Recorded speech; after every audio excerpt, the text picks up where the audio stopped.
Per scrivere fluentemente e commettere il minor numero di errori possibile è necessario ottimizzare al massimo il movimento delle dita.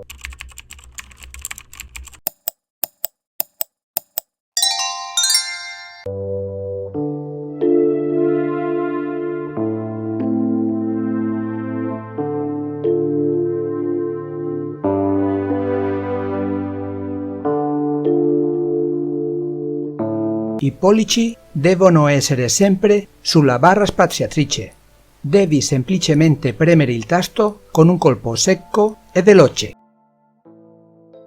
Non devi sollevarle per premere i tasti della riga base e la barra spaziatrice.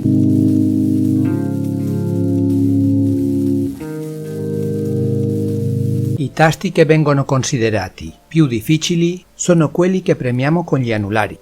Nella riga base la S e la L, perché a differenza delle altre dita, con queste di solito non facciamo nulla nella nostra vita quotidiana.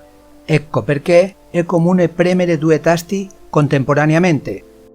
Quindi devi fare uno sforzo per evitarlo. Con la pratica lo raggiungerai.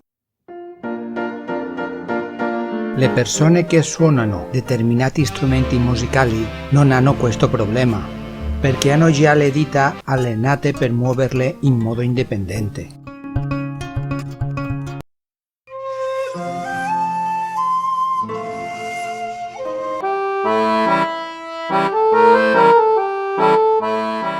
Controlla l'indipendenza delle dita praticando questo esercizio ogni tanto.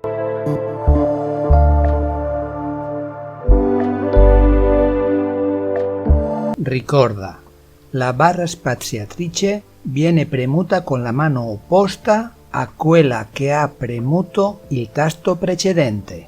Se hai premuto il tasto prima dello spazio con la mano destra, premi la barra spaziatrice con il pollice sinistro e viceversa. Se hai premuto il tasto prima dello spazio con la mano sinistra, premi la barra spaziatrice con il pollice destro.